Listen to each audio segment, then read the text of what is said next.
আল্লাহর এই চারটি নাম হৃদয়ের মাঝে গেঁথে রাখুন, জীবনের শেষ মুহূর্ত পর্যন্ত কাজে লাগবে ইনশাআল্লাহ। আল্লাহর একটি নাম আছে জব্বার।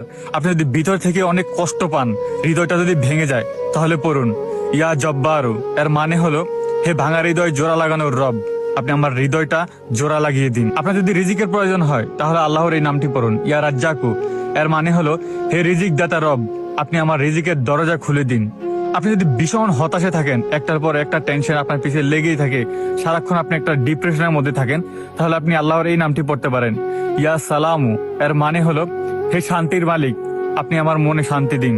আপনি যদি বারবার দোয়া করার পরও আপনার দোয়া কবুল না হয়, আপনি যদি মনে করেন আপনার দোয়া কেউ শুনতেছে না, তাহলে এটা পড়ুন ইয়া মুজিবু। এর মানে হলো, হে দোয়া কবুল করার মালিক, আপনি আমার দোয়াটা কবুল করে নিন। যদি আমার কথাগুলো ভালো লাগে, তাহলে অবশ্যই ভিডিওটা সেভ করে রাখবেন এবং বন্ধুদের কাছে শেয়ার। আল্লাহর এই চারটি নাম হৃদয়ের মাঝে গেঁথে রাখুন, জীবনের শেষ মুহূর্ত পর্যন্ত কাজে লাগবে।